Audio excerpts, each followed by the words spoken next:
high-profile cabinet resignations within the administration in less than 18 months, one can only ask the question, what next? Hello and welcome to On the Record. I'm your host, Jerome Sawyer. In July, former Deputy Prime Minister Brent Simonet resigned from the cabinet. Less than a year later, the lead on the greatest health tragedy the Bahamas has ever experienced, former Minister of Health, Dr. Dwayne Sands, also tendered his resignation from cabinet. And most recently, amidst the greatest economic downfall the Bahamas has had in modern history, we see the resignation now of the Minister of Finance and possibly the highest ranking resignation ever before as Deputy Prime Minister K. Peter Turnquest steps down from cabinet. Tonight on The Record, we discuss politics versus governance, the almost invisible line that can be crossed way too easily. Don't go anywhere. We begin our conversation right after this break.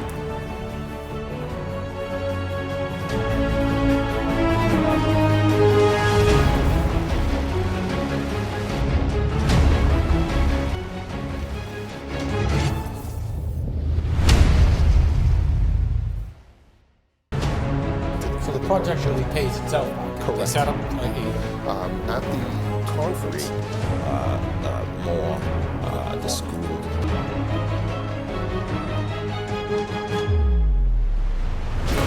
As a journalist, I always have to focus on the facts, and sometimes that means going to investigate for myself. On the Record, Thursdays at 8 p.m. right here on RTV.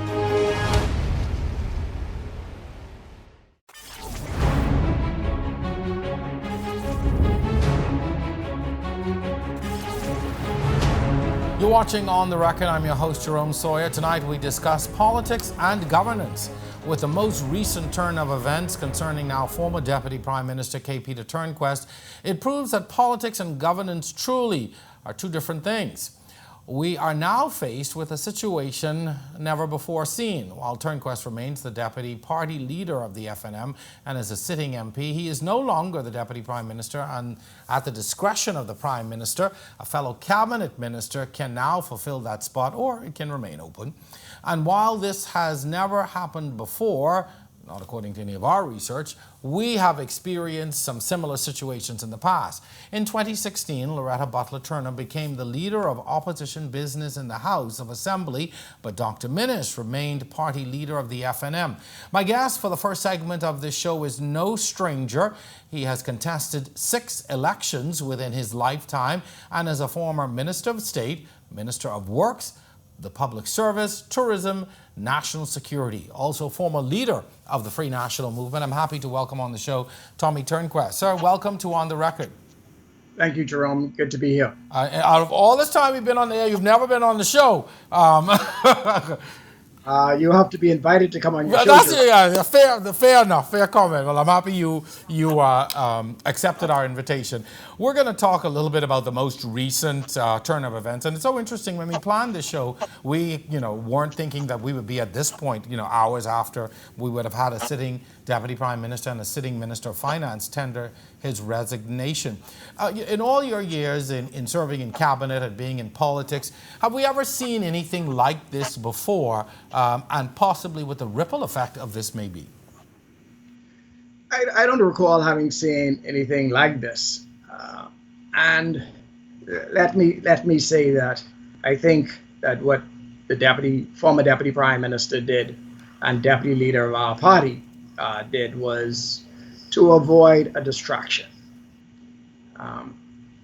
From all that I've read and all that I know of Peter, he continues to be a person of integrity, transparency, and accountability. And I wish him well in this regard. I don't know all of the facts, but I do know that he ought to be given the right to defend his name, to defend his integrity, to say what he has to say.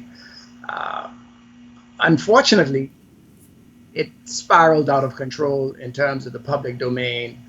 He was not named as a defendant in the lawsuit. You could sue anyone. In today's world, you can go to the court and you can sue anyone, frivolous it may be or not. All said, he was not named as a defendant. I think that says something about the case. that if they felt strong enough, they should have named him as a defendant. And he wasn't named as a defendant. I don't know why he wasn't. All I can say is that I know that he wasn't. And so, having not been named as a defendant, he ought to be given that opportunity. He realized it was in every media outlet. It was on all over social media. And in today's world, everything circulates at nanospeed. And so I think Peter did what's best for the government in terms of tendering his resignation. I've got to ask you, from your own experience, you called it a distraction. When something like this happens, and you are a minister or you are in government, how big of a distraction is that, and what could that ultimately lead to when you're trying to govern? Well, every time you make a statement, and particularly as Minister of Finance or in a major ministry of Education, Ministry of Health, Ministry of National Security, the minute you make a major policy statement, someone keeps on firing out, tell me about this, tell me about that. Why were you named? And it becomes a distraction. Now, from a political point of view, it is important that the party as an organization rally around Peter as our deputy leader. Has the party rallied around him, though? Do you feel that enough has been done to support him? Some say no. Jerome, I'm not close enough to it to say in terms of the day-to-day cut and thrust of the party. I'm contacted by lots of people, but I don't push my way into a lot of the affairs because I had my time, as they say, and I offer advice when I'm asked. What from the calls that you have gotten, and I'm sure you would have gotten from both sides. I mean, when you're a politician, you talk to everybody. I've never been in politics, but I know that you talk to everybody. What has been the general feeling and sentiment around this? Do you, particularly after the decision for him to tender his resignation? Most of the things that I've heard, almost in terms of a unanimous sort of chorus, has been Peter has always been seen as a man of integrity, a man of transparency, both in his professional and his personal life. I mean, even in the harshest of editorials, people always have to put that caveat in, and so that's been the sentiment. Unfortunately, that's been juxtaposed to this whole fact of this is a business deal, obviously gone bad prior to his ministerial appointment. And, sort of life follows you around. And so he's got to deal with it. Mm-hmm. Let's talk about now what happens next. The Deputy Prime Minister's post is not one that must be filled in. You can correct me if I'm not correct. No, it doesn't need to be filled. It doesn't need to be filled. Okay, and I think during the first Ingram administration, there was a period of time where there was no Deputy Prime Minister, if I'm not mistaken. But do you think it is necessary to appoint a Deputy Prime Minister at this point, particularly if he is still holding on to the position within the party now of Deputy Leader, because he's still the party's Deputy Leader? And that's an excellent point. I think that, while you govern, you have to always remember that the only way in which you can govern is if your party is elected. And so while you govern for everyone, all 400 plus citizens of the Bahamas, you have to also recognize that you don't have that privilege and honor unless you're able to have your party elected. And so that has to be the overriding factor in everything that's decided. And we have to continue to think about what is best for your political organization. Obviously, the opposition is thinking what's best for them. And the opposition, from 1981 to 1992, I was very, very active in the opposition. opposition politics is easy. I was the leader of the F&M between 2002 and 2005. That's a lot easier than being a prime minister or being a minister of the government. I can tell you that. Because as a minister of the government and the prime minister, everything that you say is policy. You don't have a personal view. If you have a personal view, you say it in the confines of your house with your spouse. But Tommy, that doesn't always happen. A lot of times we hear some what seem to be very personal views coming from our leaders, and that does not happen. That's the reality. So what now is the danger of that? There is danger in that, and that means that sometimes we don't always understand or conform to the conventions that govern us. Interesting. Now, something you started to allude to, once you're in opposition, as you said, it's easier, and I always say to people, opposition politics is so much more exciting from where I sit. But once you have now won the government and you become government, what changes? And a lot of times you will find the party going very quiet, it would seem, because all of the attention is on governance. So what happens from that perspective now that you're no longer in opposition, but you have to now shift focus to government matters? Well, the first thing, Jerome, that I found is every time you make a decision, there is a percentage of people in your society that you upset. And so every decision that you make, you have to make a calculation. Is this in the best interest of the vast majority of my people? But there are some people that will never agree to it. I remember when I was Minister of Public Works and we changed the direction of Bay Street and Shirley Street. I remember it clearly. I remember being on the bus at 12:01 leaving from East Street and Bay Street. Bishop Simeon Hall was on that bus with me. And we said this is now officially the way Bay Street is going to go. Mm-hmm. And you look at some, particularly on Shirley Street, for example, some of the businesses on Shirley Street that caught the traffic of persons going home in the east no longer became viable. But times change. I remember. I remember you got some flack for that. I remember I was out there that night. I was on the air live, I think, when it happened, when the traffic changed. But I know you got flack for that. Some people were very upset about that. But you imagine today if that didn't happen. I give you another example. I was responsible for the redevelopment of Goodman's Bay. Mm-hmm. I was vilified. And so every time that I drive by Goodman's Bay today, I smile to myself and look at the orderly transformation of that as a park, as a playground, as a recreational facility. And people marched against me. There were quite a few protests out there. I remember them. And I'm one of the people who thank you as well. I was out there 5 o'clock this morning running up and down. It's a favorite place to go and exercise.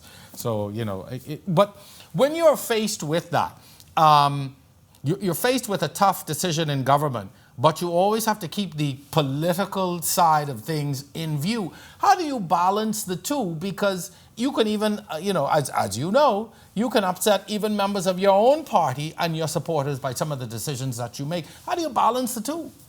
The key is that you have to talk to your colleagues. You have to make sure that your colleagues are not surprised by your public commentary. You have to make sure that your colleagues and yourself are on the same page. You have to ensure that you and your colleagues are respectful of each other. Anytime that there are surprises with your political colleagues, there's consequences to pay. I found that, where there's more congeniality between colleagues, and that's not talking about going into bars and so on with each other, but just generally respecting each other, picking up the phone and say, colleague, I'm thinking about doing this. What's your view?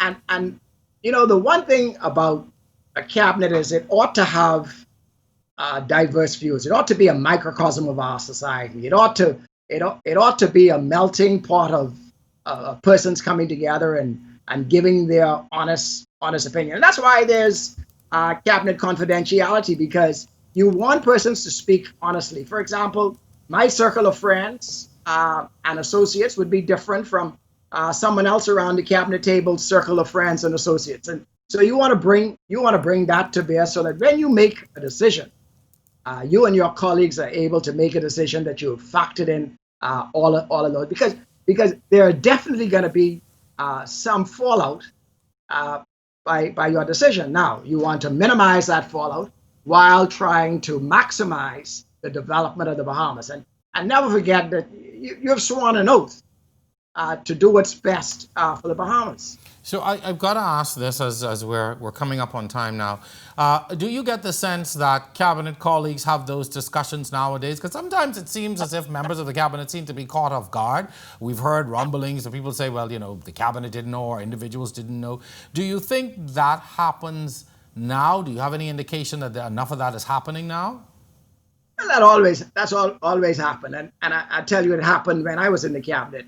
But we had a very, very fiery discussion after something like that would have happened. And when I got blindsided by something like that, I pretended like I just didn't make a public commentary. And then you go back to cabinet the next day and say, look, don't do this to me again. Why didn't we know that? And that's how it should work. It's interesting you say that, because I remember I was a young reporter. People accused now former Prime Minister Hubert Ingraham of being a one-man show. And he called all the shots in cabinet, and you all just lined up behind him. I mean, I heard that. The one thing I can say about former Prime Minister Hubert Ingraham is that he always sought consensus. Mm-hmm. He was a strong leader. One day maybe I'll write a book. Oh, please do. You must. That's how we are able to capture our history. But he was a strong leader and he had strong views. But the one thing I can say is, if he sensed that there wasn't a consensus, even if he felt strongly about it, he'll say, we'll come back to this tomorrow. And sometimes, you could tell when he really wanted something, or sometimes you couldn't tell his position. I remember, I'm not talking secrets out of school. I remember one time he told me something that he wanted, and I led the charge in cabinet, and he attacked me fearlessly. And I said, afterwards, I said, I thought you told me this. He said, you never rely on me to make your point in cabinet. And I never forgot that. So you always had to be prepared in his cabinet. You couldn't just come and talk nonsense. You had to back it up. And so, I learned a lot being in his cabinet, in terms of, I listened to this one man band. I didn't experience it. And so today I find that, yes, he still has strong views, but you are able to counter those views if you have facts and strong views of your own as well. He just didn't like weak-kneed politicians. I can tell you something as well. You had to be well prepared as a reporter to come in front of him as well. I learned that very quickly in my career. As we're about to wrap up, something I want to bring. I mentioned earlier that this situation is very similar to when Dr. Minnis was no longer leader of the opposition business in the House of Assembly, but he still led the party, which takes us back to when the 7 FNMs had agreed that Minnis was not the one they wished to lead them in the House, and he was not fit. Do you still think, because I think you would have mentioned in July of 2016 that you were supporting Butler, Turner and Sands in their campaign, you believe that they were the ones who were or should have taken the party to an election. What changed for you in that time frame? You now seem to be, in step with the Minnis administration. But what happened? What changed your mind? First and foremost, Jerome, I support the philosophy and tenets of the Free National Movement. That doesn't mean that I can't have independent thought. That doesn't mean that I can't agree with things that the opposition says. What that means is that philosophically and innately, I support the Free National Movement. Hubert Minnis is the leader of the Free National Movement. Anytime he asks me for advice or to do something within the confines of the law and public decency, he will always have my support. And he knows that. He's the leader of my party. And I want him to succeed because I want my party to succeed. Now, that doesn't mean that I'm going to sit back if the party does something that I disagree with. I'm going to speak out against it.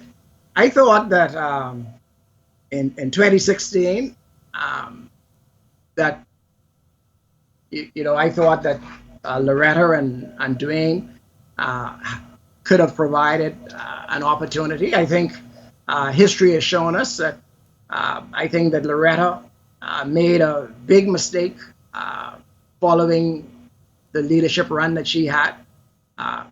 We spent considerable time after that convention to try and heal the party as elders of the party, to which she rejected. And so I was very, very disappointed in that aspect of her behavior. And, everyone has to account for themselves. Dr. Minnis has shown that he remained firm. Dr. Minnis has done some things that I don't agree with. But, it's not for me to go into the public domain and talk about that. If I have an opportunity to speak to him, I'll speak to him and say, I don't agree with this. Or if he does something that I think is really good, I'll say, I think this is really what we should be doing. Mm-hmm. And that's what the leader of a political organization ought to do. If you just have a bunch of yes men around you, it serves no purpose for your organization. And so I continue to urge Dr. Minnis as the leader of my party to seek widespread advice, not just persons who are going to just tell him what he wants to hear, but who have a love for this country and who really want to see this country develop. Tommy, thank you so much for coming on the show. We have so much more we could talk about, but that just means you have to come back. And so, it's an open invitation. As you said, you can't come unless you're invited. So that's your invitation. And in today's pandemic, Jerome, it's difficult to even know how to get on your show. So, that's okay. We find a way. Once we find you, we can find a way to get you on. So thank you again, sir. All the best to you. Thank you. All the best to you, too. Thank you. All right. Well, don't go anywhere. When we come back, we will speak with another former parliamentarian with a vast knowledge of the ins and outs of politics. That's our show tonight, Politics versus Governance. You don't want to miss it. Stay with us.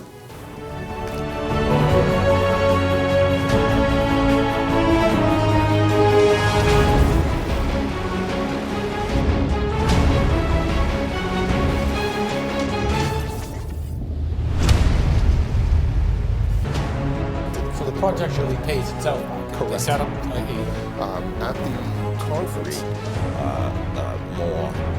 the school.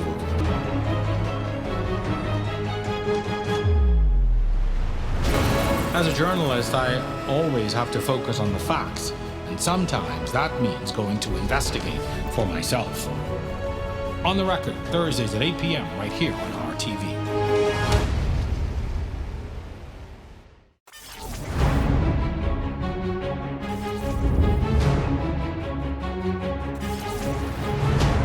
You're watching On the Record. I'm your host, Jerome Sawyer. This segment is brought to you by our friends at Executive Printers. Contrary to popular belief, party politics and governance are two completely different systems. After the dust settles and a party is successful at the polls, while they will always be tied to their party, their ultimate goal must now be the executive and effective governing of the country. And though not common, that government may sometimes go against the grain of party politics. Joining me via Skype tonight to talk about the intricate details of politics and governance is a former parliamentarian, having served 1 term in the House of Assembly and 2 in the Senate. My guest for this segment is Mr. Philip Galanis. Mr. Galanis, welcome back to On the Record. Good. Thank you very much, Jerome. It's a pleasure to be here. Always a pleasure to speak to you on all sorts of things. Thank you for inviting me. You are one, I call you one of the founders of On the Record. When nobody else would come on in the early days, you always willingly came on. I just want you to know we haven't forgotten you. Thank you. You blazed the trail for everyone else. Well, it's a very good show. I watch it all the time, and it's always informative. There are 2 shows I do not ever miss during the week. One is On the Record. The other is Fareed Zakaria. Fareed. Well, if I'm up there with them, I'm doing something good. You're up there with Fareed. Yeah. All right, so now let's dive into it. Our show this week is looking at the difference between politics and governance. And as I said in the introduction, I think people sometimes get it confused because they think the 2 are the same. But let's talk about what is some of the fundamental differences in the 2.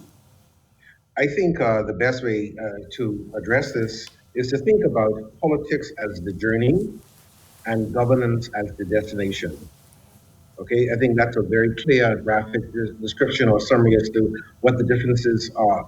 When you think about politics, you think about the process of getting to power. You think about what kinds of procedures and policies and machinations you engage in order to attain the government so that you can then find yourself in the governance role to be able to govern. And another word for governance that's used interchangeably is government. The government is the noun. Governance is really the adjective that describes what it is we are trying to accomplish.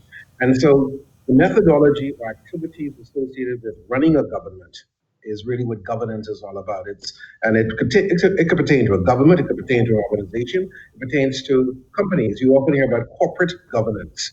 And so the same principle applies in the case of companies as it does in governments, except that it tends to be a lot more partisan politics in operation when you're talking about politics, when you're talking about the public domain and politics, yes.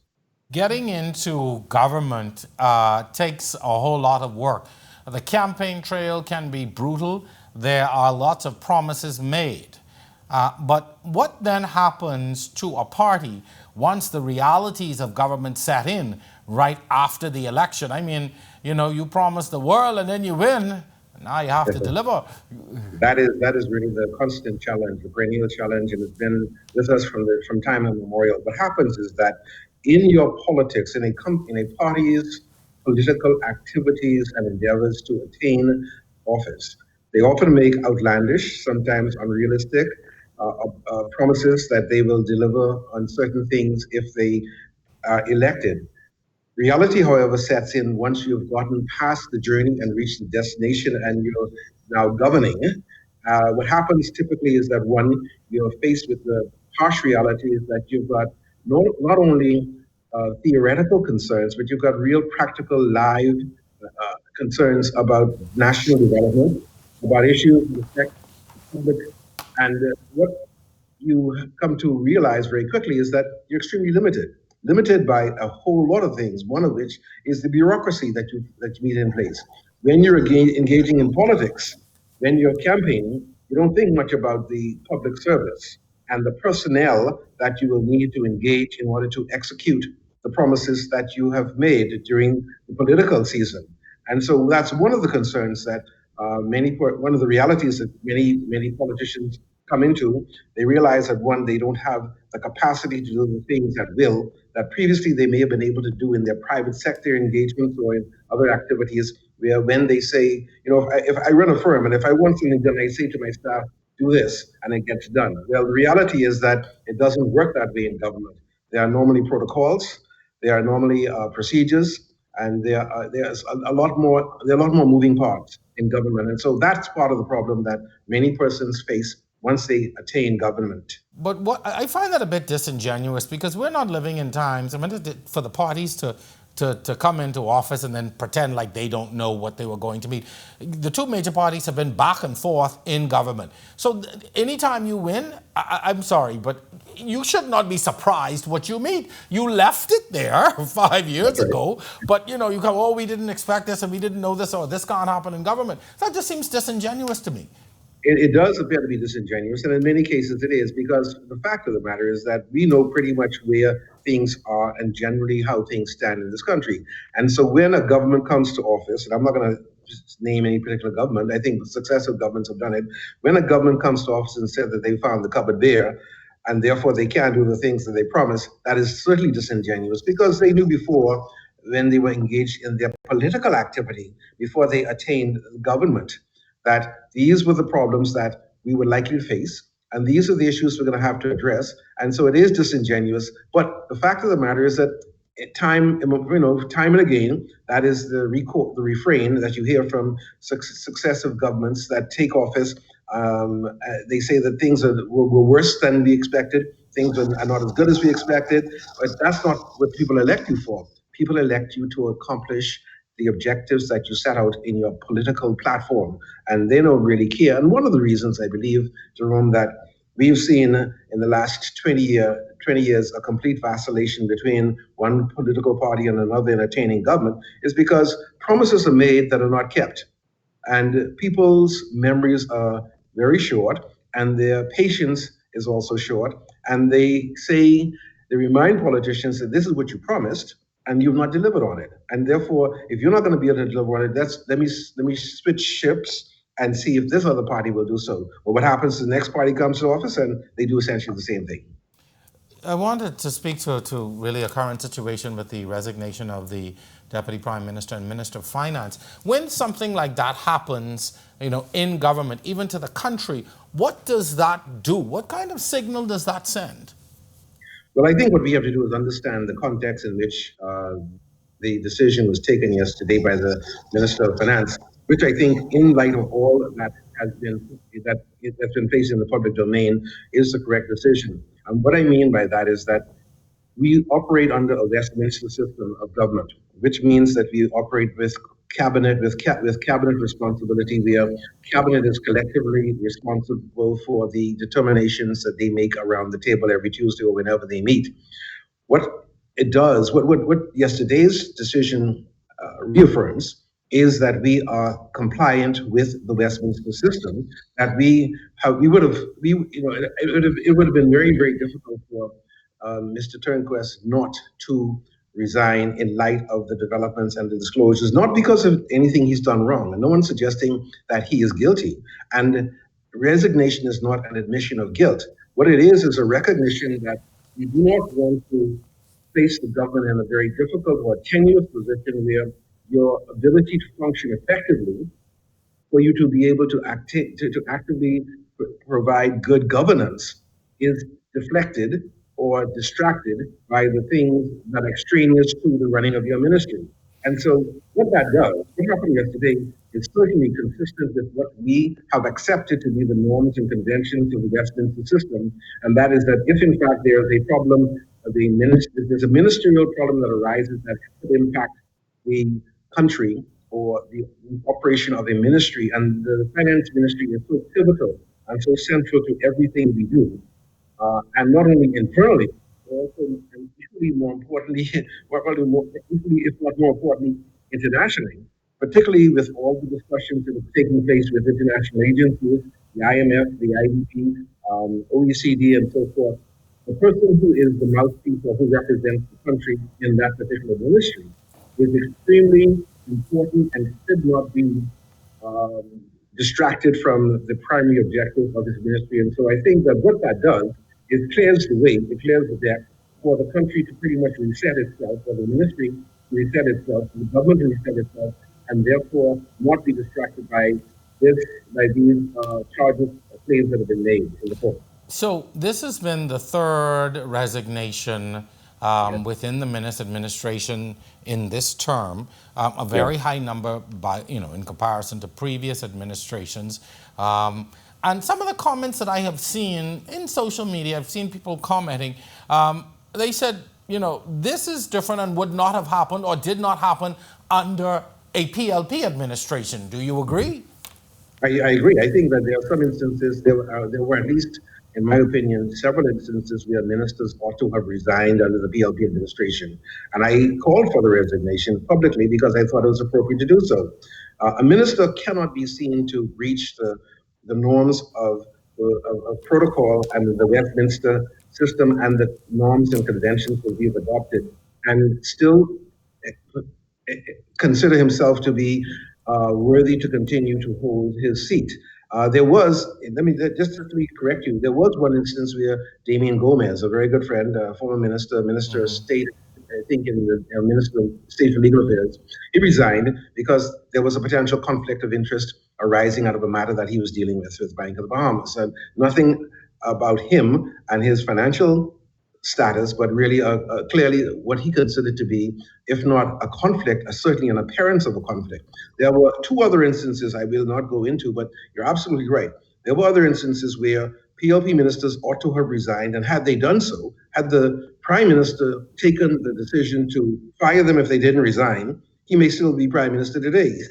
But actions and decisions have consequences, and when you do not take the correct actions, you face the consequences of not doing so. People are not stupid. People recognize, Bahamians recognize when things are right and when things are wrong.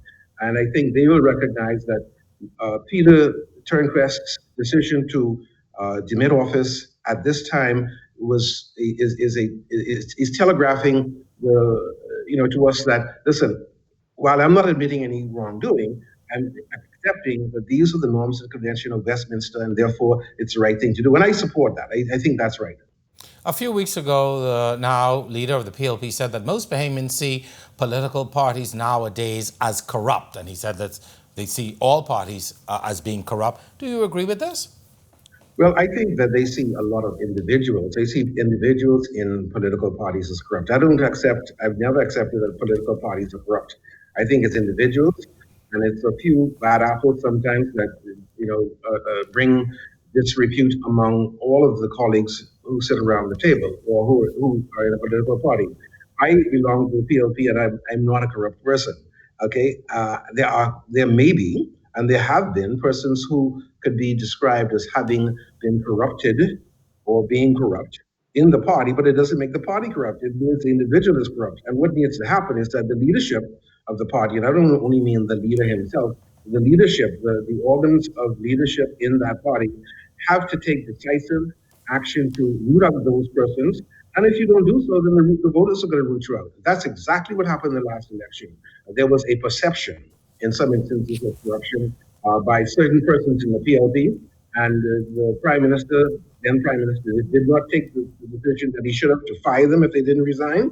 And as a result of that, the PLP lost the elections. And that's that comes straight to my next question. Do you believe that the PLP has cleaned up its image sufficiently going into these elections? Because as you said, that was the corruption question was really on the table throughout the last election. Do you think the PLP has done enough to address that?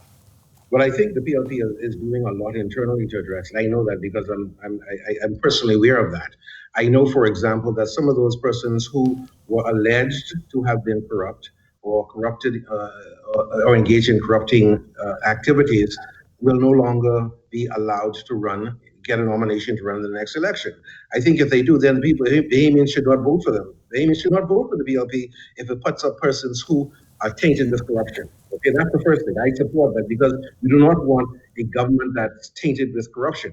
I think, however, having said that the PLP has taken definitive steps to clean up its act in terms of identifying persons who are, well, first of all, not allowing those persons who bore some taint of corruption to be nominated. That's the first thing. And secondly, and let me also clarify this, not everybody who is not going to be given a nomination is corrupt, but clearly those to whom the stigma has been attached, they've been advised that they need not even apply.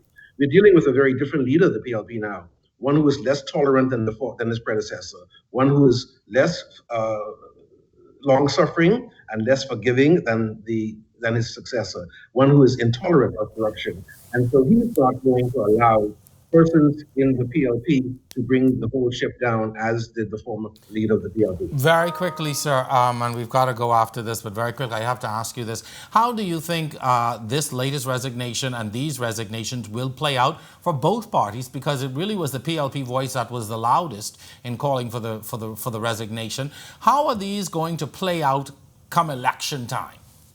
But I think much of that will depend on how the case plays out in the court and what really and how that develops. Because as I said before, this does not uh, signal corruption within the FNM. This does not even signal corruption by the minister who's recently resigned. What it does signal is a matter that's before the courts that needs to play itself out.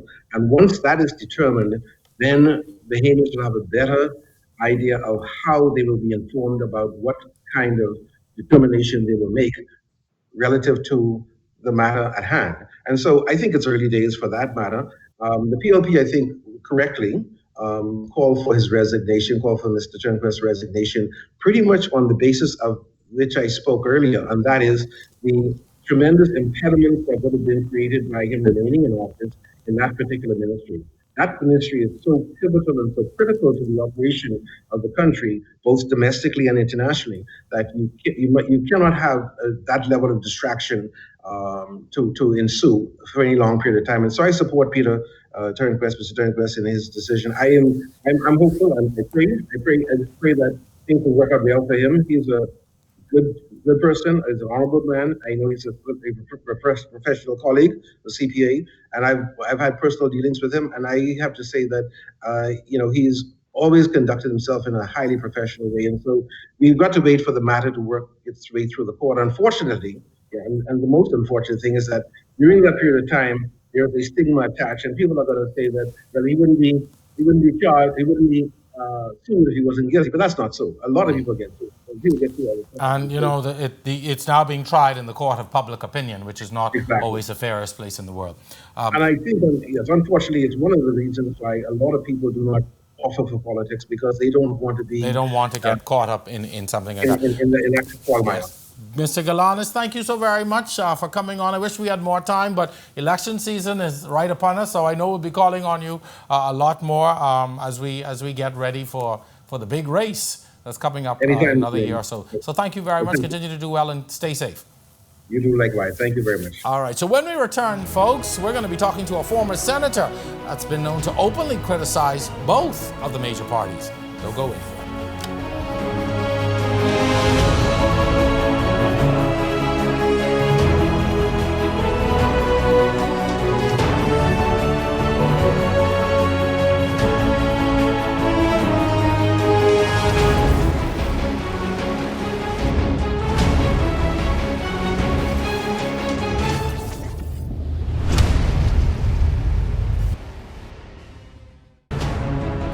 Project really pays itself. Correct. They set up at the conference, the school.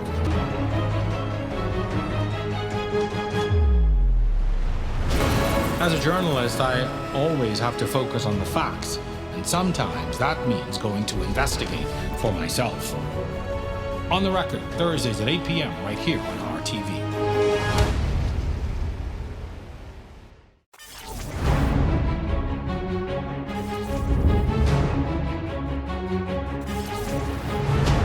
Welcome back. You're watching On the Record. I'm your host, Jerome Sawyer. Tonight we discuss politics versus governance. My next guest knows too well how quickly the tables can change in the opposite direction and change the course of one's political future. Coming from a family of politicians and being intimately involved in nation building, he too found himself being interwoven in the political fabric of our nation. Joining me via Skype for this last segment on politics versus governance is former Senator John Bostwick. John, thank you for joining us. Hello, Jerome. Pleasure to be with you. First time you being on the show. We've got a lot to talk about in a short period of time, so let's dive in. We all know, we would have seen yesterday the resignation of now Deputy Prime Minister, former Deputy Prime Minister, now former Minister of Finance, Peter Turnquest. Is there a life in politics for him at the conclusion of this trial, if it all goes positive? I think there's always a life in politics, and many people in politics now who might have had controversy of one type or another in their life going along, and he is, for all intents and purposes, innocent until proven guilty. He has to go off now and address himself to these matters in front of him, to this trial.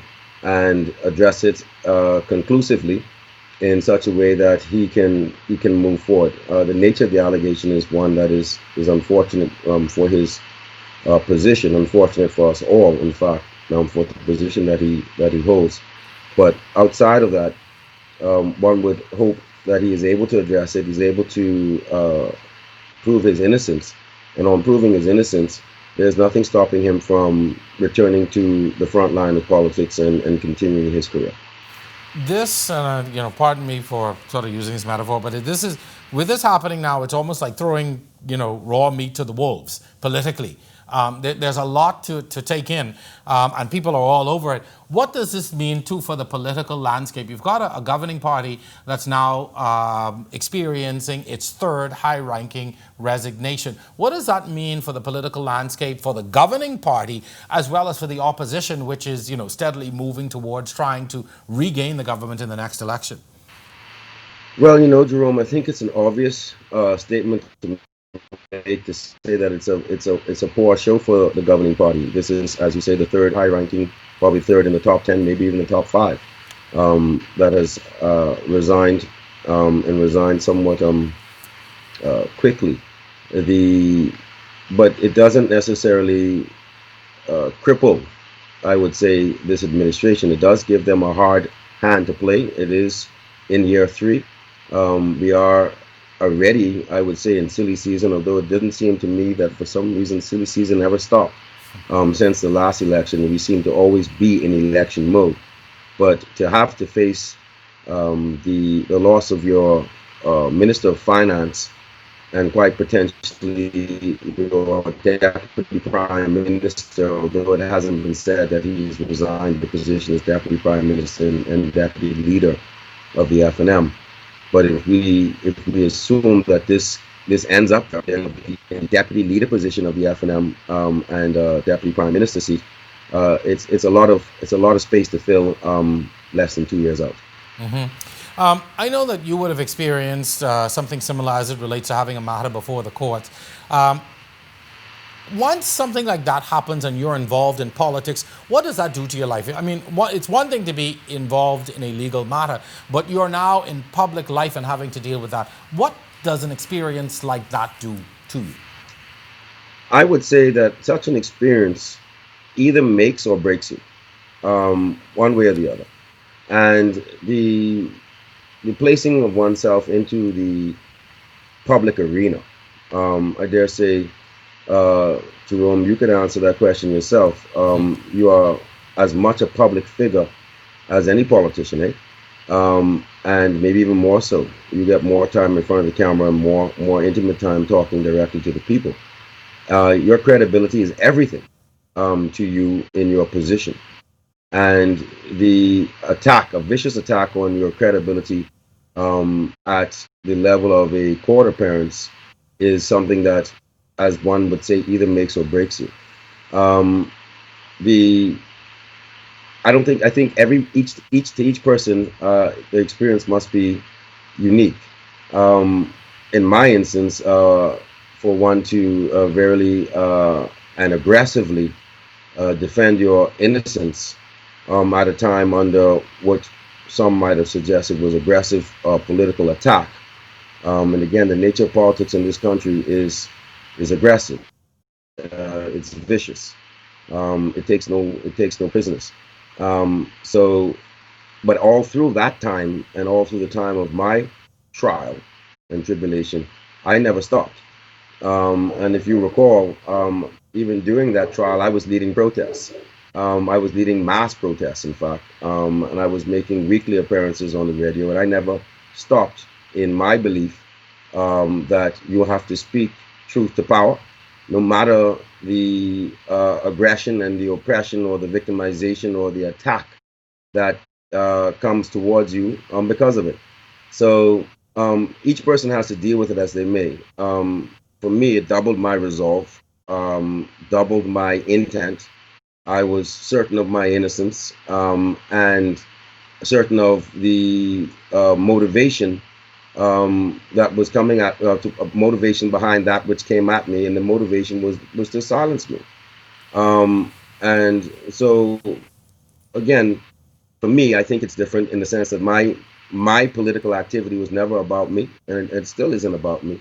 It was about speaking truth to power, and about knowing, coming from a political background, as you said, from being a child of politics, knowing that doing such would bring aggressive resistance, and aggressive attack.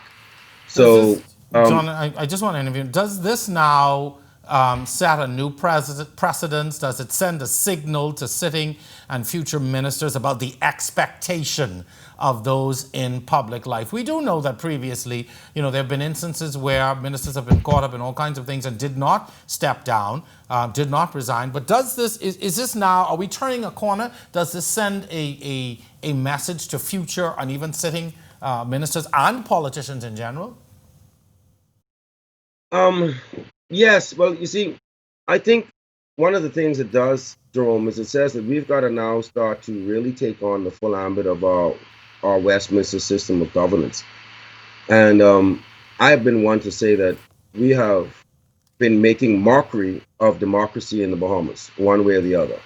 And that in making mockery of democracy, one of the things we've been doing is totally disrespecting the protocols, and the ethic code of our Westminster system of democracy. And it is those protocols that would call for the Deputy Prime Minister to do what he did in these instances, and take the honor road. One of the things that is necessary in Westminster politics is an honor code. And you're supposed to be governed and bound by honor. And there are some things that goes on in our parliamentary system right now that doesn't reflect a sense of honor, to a certain extent. So I think that what the Deputy Prime Minister has done would have reflected that honor code. He has been accused of some heavy allegations, and while he faces those accusations, he has done the honorable thing and stepped down from his governmental responsibilities because of really the backlash that it causes to not just him, but to those around him. And those around him are the executive of the government of the Bahamas, the leadership of the government of the Bahamas. And of course, that then reflects internationally on a global level as to how birds of a feather flock together. And if they are all supporting this, until he's found innocent, yes. And so I think honor. But the answer to that, Jerome, is that it's an honor code that needs to be maintained. Subsequent to that now, how does this affect public trust? I mean, you would have heard in the days prior to this people calling for the resignation, all kinds of things. But how does this affect public trust in our politicians and in government? I think the public trust has been greatly wounded before this. Mm-hmm. Does this move to restore it, or does it, you think, make it worse? It's a double-edged sword. Look, we've been going through 3 years of very aggressive, very public trials, from leading politicians from the former administration. I don't know if that was an attempt to restore the public trust, but I think what it did was greatly erode the public trust, in the sense that these allegations were made and not proven. And this now coming as the third resignation of a cabinet minister, it again, you would like to say that it helps the public trust in the fact that it was the honorable thing to be done. And it was the right thing to be done, having had these allegations made, these gross allegations.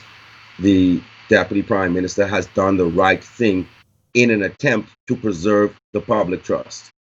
But the fact that this has happened in and of itself has greatly damaged the public trust. Final question as we prepare to wrap up. But, the two major parties are at it again, head to head. We're moving into an election season, no doubt about that. Do you think people are seriously giving consideration and viewing a third party now as an alternative? We know the FNM, we know the PLP. We've had this sort of on again, off again relationship with them the past 20 years, where you're in today, he's in tomorrow. But are we at that point again where people are going to start looking at an alternative, or it's a let's just wait and see who's the lesser of two evils?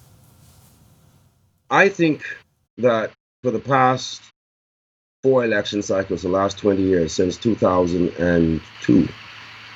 In fact, I'll go back. I'll say since 1997, the Bahamian people have been firing governments. The last time the Bahamian people re-elected a government was in 1997. Come 2002, the FNM was fired. In 2007, the PLP was fired. 2012, et cetera, et cetera. And they've been fired, and the party in waiting has become the government. And to the extent to which that the parties in waiting offer nothing of themselves in opposition, offer nothing of themselves towards governance in opposition. So it is a bit of a travesty, and with that, I do think that the Bahamian public are more than ready for an alternative to the two parties, and it's almost like an alternative to what has become one entity in many people's eyes. So if there's going to be a real and true and viable third party, that's another matter. And if such exists at present, again, is another matter. And whether or not there can be Bahamians can unite and unify around common grounds, because the sad truth is, Jerome, the only thing that divides us as a people and stops our forward progressing for the past 20 years is politics. It hasn't been anything else. We are not a divided people. We are a largely black population, when you say largely, 90% plus black, 90% plus Christian. We don't have divisive things. We have politics dividing us, and those divisions are really smokes and mirrors. I think this generation, our 40-something-year-old generation of Bahamians, as I call them, born free Bahamians, those born Bahamian and independent. We don't want division. We want unity. That's a good point, We want to move Sean. forward. I think you. We never had lots of the Queen. Yeah. Go ahead. No. I said that's a good point. Unfortunately, we're out of time. I want to thank you for providing great perspective to us. I think that was such a good thing to end on, the fact that the only thing that really divides us as a people is politics, and that's something that we can control very, very easily. Now, whether we want to control it and whether the politicians want us to control it is another question, another discussion for another time. But thank you very much for coming on. I promise you, as we get into the election season, we'll have you back for longer to talk a little bit more, but great insight. Thank you so very much.